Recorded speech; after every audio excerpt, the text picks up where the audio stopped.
The flower factory is a building that stands out for its size and architecture as soon as you enter the village.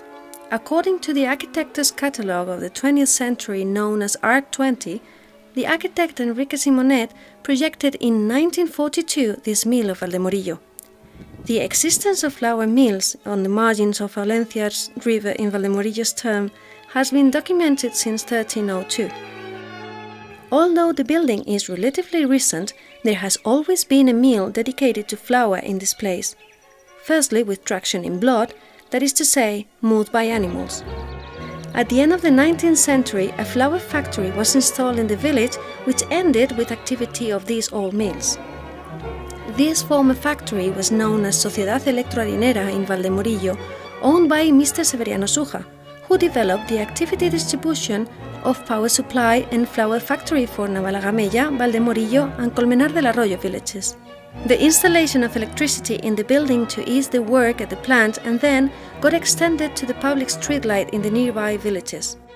There are also documents that fact the existence of this factory owned by Mr. Severiano Suja in 1919, as shown in Madrid's official bulletin.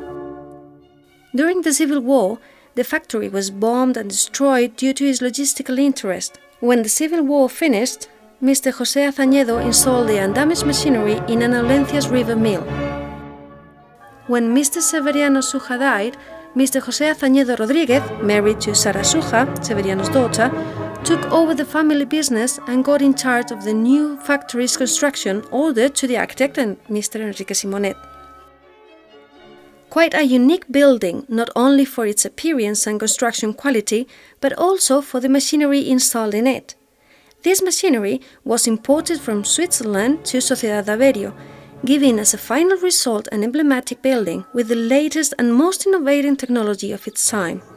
During the difficulties lived in the 50s and the beginning of the economic recovery, Azañedo Suja family kept it running. In 1963, and after an economic period of difficulties, the family sold the factory to the owners of La Palentina flour factory. After many years without activity and several reconstructions, the factory is nowadays a restaurant situated on a privileged location dedicated to weddings and other events.